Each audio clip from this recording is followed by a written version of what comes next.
Hello, I'm Sue Armstrong from SKA News, the panel facilitator for this discussion. This year alone, Victorian police have shot and killed 8 people. The panel are here to discuss the causes, effects and solutions to police shootings of people with psychiatric disabilities. Penny, could you introduce yourself? Thanks, Sue. My name's Penny Drysdale and I'm coordinator of the Victorian Mental Illness Awareness Council, which is an organisation for consumers of mental health services, run by consumers of mental health services, and we represent the interests and views of people to government and to other decision makers. We basically feel that both the police and mental health services need to have much more contact with people with mental illness. Greg Connellan. I'm from the Victorian Criminal Justice Coalition. The Coalition is a group of individuals and organisations who are committed to the reform of the criminal justice system in Victoria. The members of the Coalition come from groups such as solicitors, chaplains working in prisons, people from church organisations, academics from universities and criminologists and people of that kind, and also individual members of the public who are interested in and committed to the reform of the criminal justice coalition. The criminal justice system. The Coalition has been very concerned about the frequency and level of police shootings and police use of firearms in Victoria for some time. And one of the things we've been calling for is for a Royal Commission into police shootings in Victoria since 1986.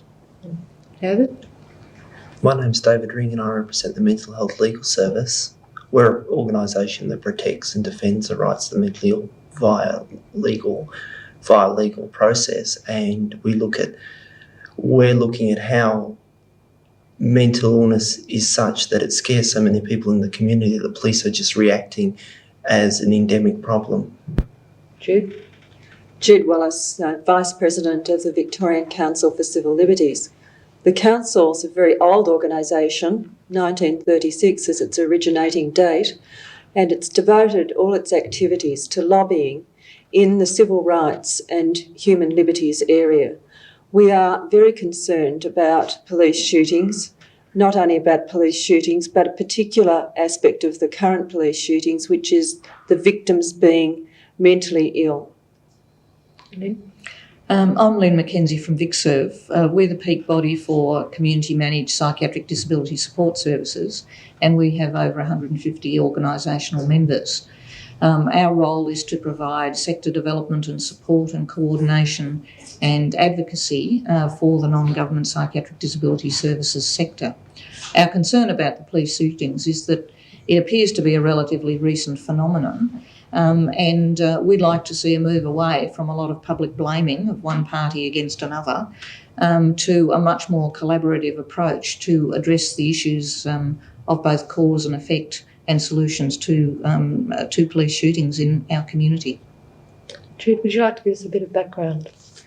Well, the Council's done a lot of work on education, and one of the things that we've also done recently is become involved in police education in a far more dramatic way. We've had people involved in the police academy, and we've been involved in the current police inquiries about the causes of the use of guns in aggression situations. Now, those sorts of involvements I think have been very positive and we want to encourage them. But it's our view that the responsibility for police shootings lies very much in the training program, that police in fact are given a tactical response capacity, including the weapons. They're taught to rapid fire in situations of stress rather than to manage out that stress in another way. And then they're taught to move back from the scene, and you get officers, superior officers coming in and measuring what's happened.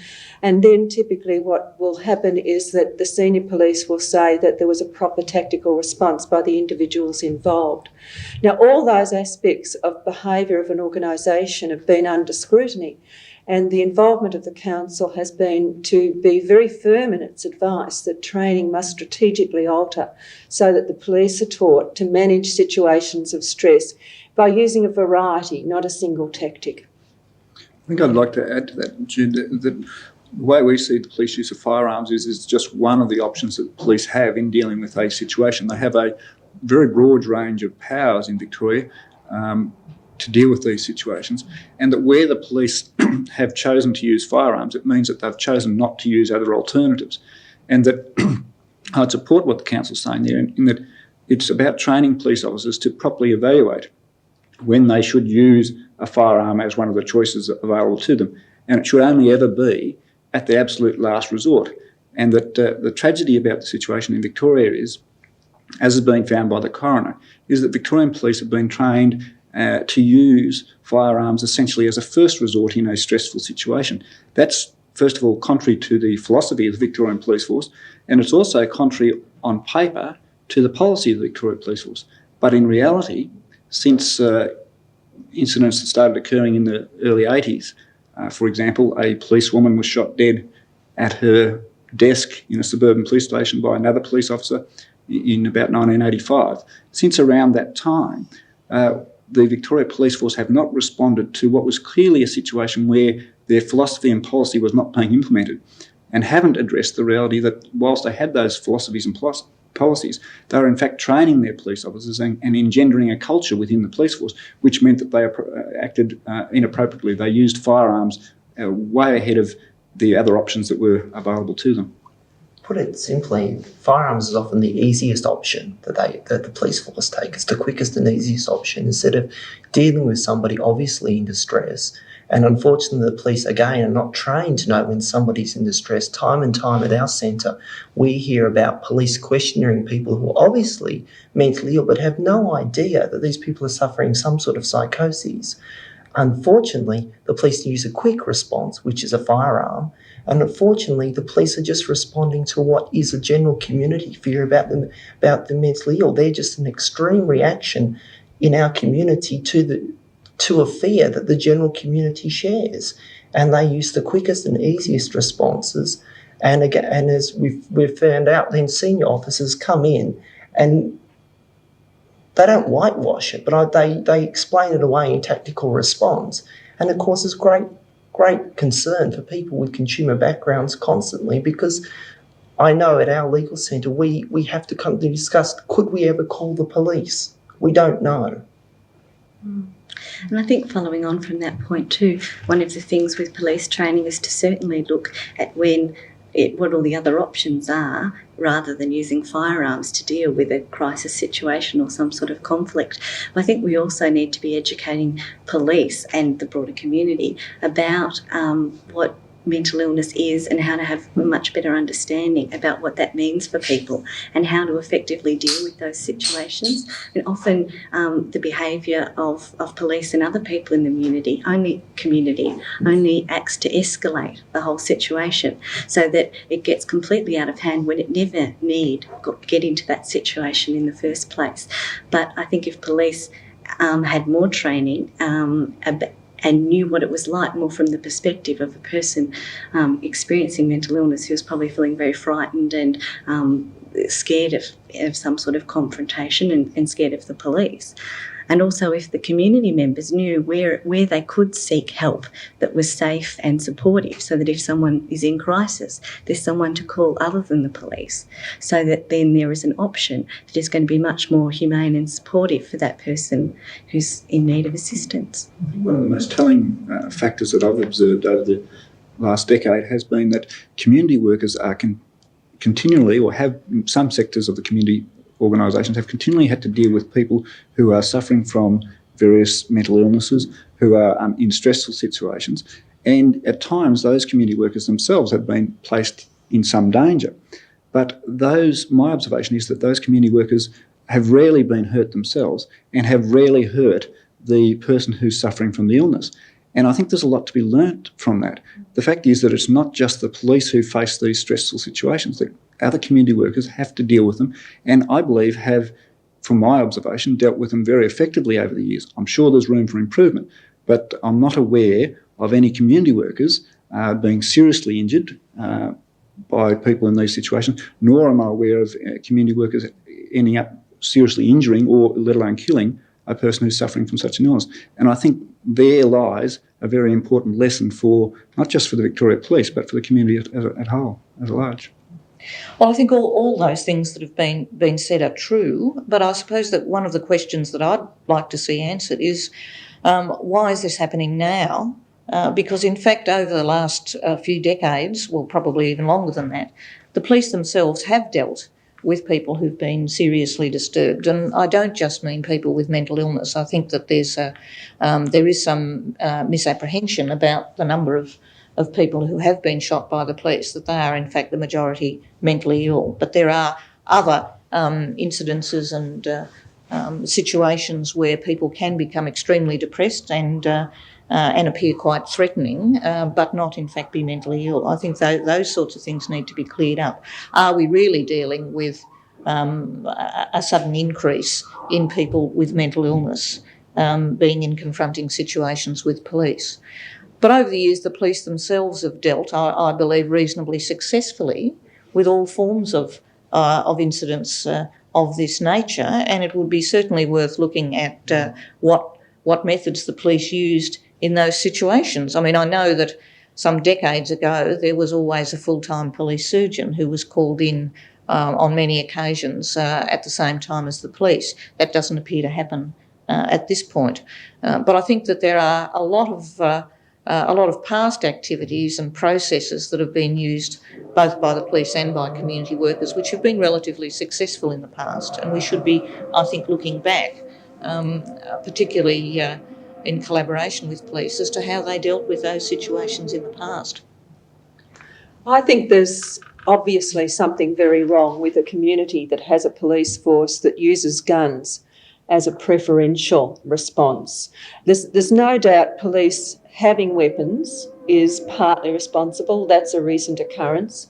There's no doubt that the encouragement of police to draw weapons and use them in situations of stress is also partly responsible.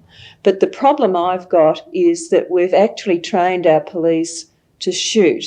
And that's at the point where I find, as a civil libertarian, that every citizen is threatened by police intervention.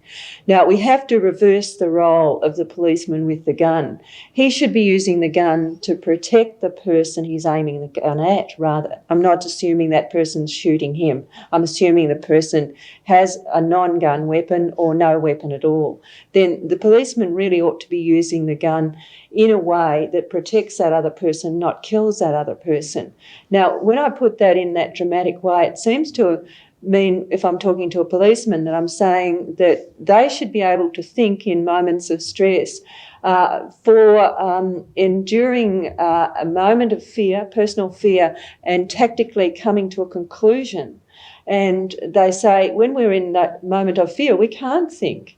And so the response that I give to that is, yes, I understand that you can't think. That's why we want training, to give you options that you don't necessarily know you've got until the training gets a takeover role of you in that situation. And it's the training that has to be directed to giving the police the multiple responses, not the single response. The other thing about police shooting training that's very important to realise is that it's SWAT-style training. It's training for the major emergency, not the minor. And because it's directed to dealing with people who are typically holding weapons and under major threat to the police officer's personal safety, then those responses by the police officer can be understood and they're rational. The problem is that most of the situations they get into don't involve SWAT-style type tactics, or shouldn't. We should have a much broader range of options to talk about things and options for the policeman to walk out backwards and so on. Now, Lynn's made a remark about the old days. What you've got today is a police force that's predominantly made up of very young people, just out of training. I think a statistic given to me by a member of the force recently was that most people in the current serving police ranks have only been there for up to 5 years. So you don't have that longevity of service and that knowledge gained by repeated situations and handling situations. You don't get that degree of maturity that you would get with a police force that had an age range in it. That's the chronic problem. Now, the fourth thing I want to mention, which is very important, is management of the police force itself, where you have a line of authority and responsibility that does enable the senior officers to have some semblance of control over what junior officers are doing in the situation of emergency. Now, if we had strong control and management in the police force, you would find, I think, that a lot of the use of guns would diminish. What we've seen in the last few months, I think, is an exercise in management by the force, and it is successful. We haven't had shootings for, hopefully, another few months. I think it also goes to another matter. Training is an important issue, but it also goes to the matter of a police culture that seemingly is highly aggressive in its nature and that seems to be, in essence, almost rebuking the training that's going on, saying, yes, the training is all very fine, but this is what I know of the streets. This is how I know the mentally ill act. This is how I know society is. I've got to protect myself. It's a police culture that seems stronger than the training itself. And with, I think, 10,000 police officers, not only rebuilding training and plus rebuilding a culture seems to me a horrendous task that I'm not sure can be possibly done. I don't see it simply as a training issue. I see it as trying to rebuild a police culture that's highly aggressive and built more on anecdote than on real occurrence. I agree with that, because one of the things that I've observed over the past few years and continuing almost right up until May this year, May 1994, has been not only the culture that you're referring to, David, but also this added culture of denial, what I call a culture of denial, and a culture of attack. So that we've seen the Chief Commissioner of Police in Victoria take a very attacking stand towards the coroner when he made findings in relation to police shootings and made a public statement to the effect that the coroner had lost the plot. Now, then within a few weeks of that, the same Chief Commissioner is making public statements that they are going to engage in retraining, and yes, there are some serious issues there to be dealt with. What concerns me is that when you have that sort of those sort of comments being made, is that it sends a message back to the people working for the police force, the street police officers, that in fact the senior police, the management of the police force, see that the appropriate way to deal with this problem is to first of all deny that it's a problem and lay the blame elsewhere, and then when people come out with reports and so on that are uncomplimentary, that attack the stand taken by the police, then the appropriate response is to actually attack them. Now, I think that's a major concern because it goes to that issue of what is the culture in the Victoria Police Force and how do you change it. There's no doubt that police officers and the police force has the right to defend itself and make comments about the findings in those inquiries. But there ought to be a way in which they can be engaged in that process, which is not one which is trying to shift the blame to somewhere else. This is a very complex problem, and there is no doubt that some of the responsibility has to be slated back to the Victoria Police Force. I think that's a thing that's been happening across the board throughout all of this thing. I mean, we've had a whole series of shootings now, and after each one, there's all the media publicity, and everyone's blaming everyone else. So you have, the Health Minister blaming the media, you have the police force blaming the lack of mental health services. I mean, you have a whole heap of different people blaming each other. And it seems to me that you've got these departments and organisations with very clear boundaries, and people aren't prepared to step across those boundaries and to say, well, hey, we've got to all work together to address this. And really, it doesn't matter whose responsibility or portfolio it is. There needs to be some way of all of these groups getting together and saying, right, something desperately needs to be done because people are being affected, people are dying, and some people are too frightened to leave their homes or to call for help, and that makes their problems get much, much worse. So until we stop that blame mentality and also stop saying, well, this is my department's responsibility and this is your department's responsibility, then I don't think you're going to effectively be able to solve those problems because, I mean, it is to do with the whole culture of the police force, which is a huge issue in itself. It's also to do with the fact that we need mental health services where people have a safe and caring place to go when they're in crisis, so that they can get that assistance, which, I mean, it obviously isn't appropriate for police to be in that crisis counselling. Well, certainly they need to talk to people and they need to diffuse situations and to stop any sort of confrontation, happening, and to make sure that people are safe. But then we need to provide safe respite care options for people to go when they are feeling like they may be approaching a crisis. So all of those things need to come together, and unless that does, then I don't know how we're going to solve the problems, and it makes you very frightened about what might happen in the future in terms of similar things. It's very convenient, of course, to have a lot of departments blaming each other and the media being the sort of avenue for all that to take place, because it does tend to let the community off the hook too. And I think a lot of this is a culmination of community attitudes towards mental illness and people with mental illness, that the stigmatisation and the isolation of people with mental illness and their extrusion from general community life has over the years contributed to this state.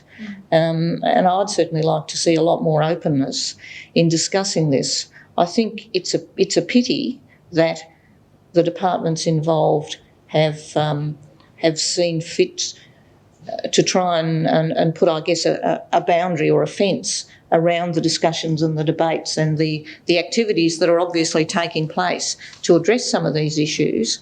And I think it would be very useful for the community to be much more involved in this. There should be a lot more open discussion and community involvement, consumer and carer involvement, and a lot more input from the community workers that Greg's mentioned, because they're often very much at the front line, together with families and friends, in the actual everyday dealings, which often do lead to crisis situations. And they certainly have, I think, a good bank of expertise and skills in the sort of approaches to these problems, which can usefully be utilised by, I think, by both police and mental health services.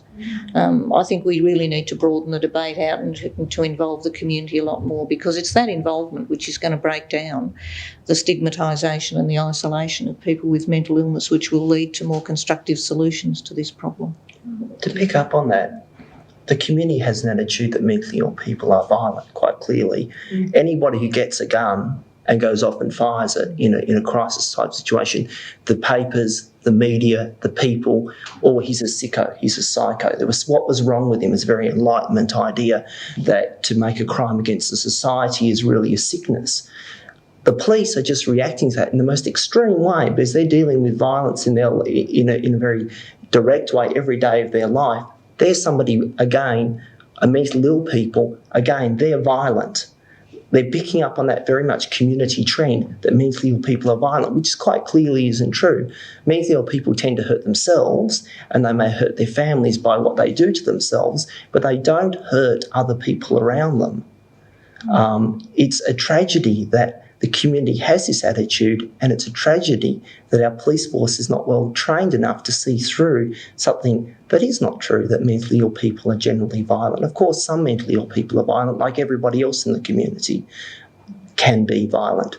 But generally, mental illness does not lead to violence, and the police are just picking up on that community fear, which is not a real fear. And if all of those groups, whether they be police and workers and all of the people who are dealing with consumers of mental health services, if they had much more contact and much more discussion with people who'd experienced mental illness, then they would soon realise and understand those myths, and that they are myths, and that people aren't more violent and than anybody else in the community. So there would be there would be a starting point of breaking down those things. But because there seems to be this attitude so often of, we know what's best for people with mental illness, and so we'll just go and do what we think is right anyway without asking them.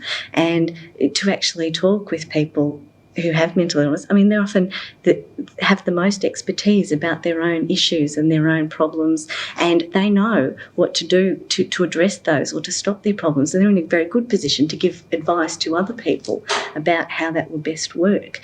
But so often those things aren't ever talked about or heard, and so you get the myths continuing and perpetuating. I think a very important point there too, because I think we ought to see, and I don't say this is universally the case, but we ought to recognise that often, and in many instances, people who are suffering from mental illness are actually victims and are very vulnerable.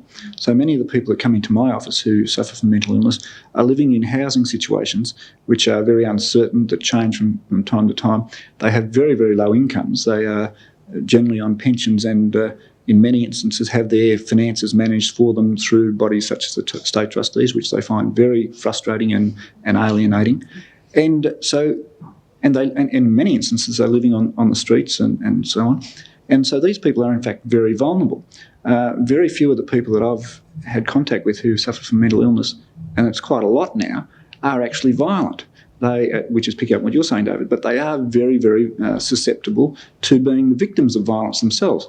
And what's most distressing from my perspective is to see that one of their more common complaints is that they are the victims of violence at the hands of the police. And I think it very much goes back to that issue of training for the police. It's more than training about the use of firearms, which the Victoria Police tell us that they are the best trained police force in the world as far as use of firearms concerned. And I think we've seen the results of that. It really is those issues of training in other areas of police work, and also training the police as to where the role of the police officer finishes and the role of somebody else should start, and to turn to those other support networks that are in the community and make use of them as a first resort. So many of the, as I said before, so many of the people that I see who suffer from mental illness who come into my office actually do have links to various agencies and support networks in the community, and that it's often, in my experience, the most appropriate thing to turn to those networks to find out what's going on. Of course, as a solicitor, I have to do that with the authority of my client, but it's a starting point. You know, you discuss that with your client. Now, I think it's that sort of broader understanding of the powers and the roles that police have, and also how that relates to other elements in the community, how the police force, in fact, is part of the community, which is a fundamental element of training that seems to be missing for Victorian police officers. And that inability to recognise that these people are often victims or are in a situation where they may well become victims, which is part of the attitudinal thing, which is a problem not just within the police force but within the community itself. I don't want the police to be trained in handling mentally ill people in situations of stress. I think they've got enough training requirements to be ordinary good police people. The problem, however, is that the police deal with citizens, and some of them are gay, some of them are Aboriginal, some of them are ethnic and non-English speaking, some of them are mentally ill. So the police actually do need an exposure to what it is to be mentally ill and what the symptoms are and how people typically behave when they are mentally ill in order to be simply better police people. And it's at that point where some of the more pluralist training of the police is essential. There's been significant advances for more pluralist training and for putting into standing orders and other mechanisms for managing the police information about what to do and how to handle situations where you think the person you're dealing with is alcohol or drug or mentally ill affected. Now, all of those things are very positive, but we're still escaping from the major crisis of the Victorian moment. We typically, as a community, put our mentally ill people behind walls. We shut them out and we said they were awful, they were not respectable, they had to be hidden away because they were a danger to us, which was totally misguided. We are now properly deinstitutionalising them. But until we have the social apparatus, including apparatus within the police, to handle the transition that those people must make from institutional living to community living, we're going to find that the police will be called on to handle emotional stress and situations of danger. And we go back to the old harbinger of relief from this doom, and that's the amazing effect of good police training. Could I just add to that, though? I mean, it's not the discharging of people from hospital into community is not new. I mean, in the early 60s, that was precisely what was happening, and there were no or virtually no community supports available at all. At least now there is the beginning of a network of services, but we didn't see this happening. Well, I think part of the answer to that lies in the fact that at that time, Victoria Police were not armed. They did not carry guns. And I think that's a very important change that we have to recognise. And personally, I believe very strongly that the accountability for the use of firearms, and for that matter for the use of other powers by Victoria Police, are inappropriately set. That there is a much better method of accountability for the use of firearms in particular, which requires the police to be able to justify why they need it in the first place, rather than being required to carry it on virtually on all occasions as a matter of course. So I think that therein lies part of the answer, that in fact in the 60s Victoria Police were not carrying guns. But I also think we have to recognise that the same process of moving people back into the community and out of institutions has been happening in other jurisdictions in Australia and has been happening in other places around the world without the same disastrous consequences. And so I think whilst the issuing of firearms helps explain part of the cause, it is not in itself a final explanation, and you have to look at what happened within the Victorian context that was different from other places. Now, you could logically look at the process of deinstitutionalisation itself, and you can logically look at what's happening in the Victoria Police Force. Now, without being an expert, from what I'm aware, it doesn't appear that the process of deinstitutionalisation in Victoria is substantially different from anywhere else, and that should be the causal factor. Other people can perhaps comment better on that. But it seems to me that the factors that I do know about the Victoria Police Force suggest that there are at least some possible causal factors there in terms of the whole issue of police use of firearms and the training, but also, more importantly, in some ways, the lack of training in other areas, and also the development of a culture within the Victoria Police Force which has in part responded to other events in the 1980s, such as the Russell Street bombing and the Walsh Street shooting, which clearly did have and can quite reasonably expected to have a significant impact on the attitude of Victoria police officers. And it seems to me that we've never stood back as a community and asked some very important questions about those sorts of events and how they impacted upon our police force. Yet our police officers publicly quite clearly identify those events as having substantial impacts on the police force. But we've never actually stepped back. So I think in terms of the causal factors, at least in terms of the police force, there's a hell of a lot of complexity there which we haven't looked at and we need to look at. In terms of whether there's some causal factors in the process of deinstitutionalisation in Victoria that contributed, I really can't answer, but I've not heard anybody put forward substantive arguments to say that is the case.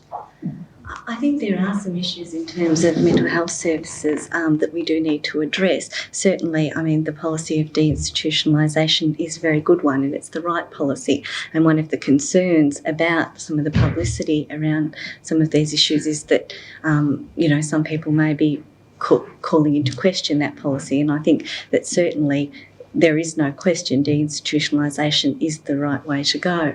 However, I also think some people are recently finding it very difficult to access services in Victoria, and particularly services which will enable them to receive respite care, so to receive somewhere safe, supportive and caring to go. And that doesn't necessarily have to be a medical environment or a hospital, but it does need to be safe and to be caring. And I think just like we need to step back at a very complex situation within the police force and look at what's happening there, we also need to step back from mental health services and look at the way they operate and the type of services we provide. Are we really providing what people with mental illness say is going to be most helpful and useful for them? Are we providing safe places for them to go and be, where they can get support from perhaps other people who've been through similar sorts of crises, from caring professionals, where it isn't going to be some medicalised, frightening system that is going to make their problems and fears much worse. So I do think we need to do that, and we can do much more in terms of providing that safe respite care. And the other thing I think is early intervention. If many people were able to get help early on when they first recognised the early warning signs, they often they would be able to prevent crises from getting to such a serious point. But if people aren't able to get services early on and they have to, act in an obvious sort of way to, try and get the help that they need, then that makes it very, very difficult for people, and it in fact increases their stigma. So if we could get help for people earlier on, we could then prevent some of those things happening. I think there was a very telling coronial report, I think it's called the Lazarus report, which was into somebody who I think probably, I'm not saying this is for certain, but I think they probably died in the back of a police divisional van being taken to a hospital. Having read through that coronial inquiry, it is a devastating account of the way in which that person who had identified for himself that I'm approaching a period of crisis in my mental illness and I want to do something about it, how the doors were literally closed in his face at every avenue that he tried to do something about it for himself. And I think that's a very important point. First of all, he in advance recognised that he was going into a state of crisis and tried to act on it to put himself in a safe situation, which I think often we don't recognise that that's what people quite often do. So many people. Yes. And then I think the other thing is that we ought to learn from that coronial inquiry the lessons that, first of all, therefore people with mental illness have a lot to contribute about the way in which our services should be delivered to them, because they can recognise and clearly do recognise what's happening to them in many instances.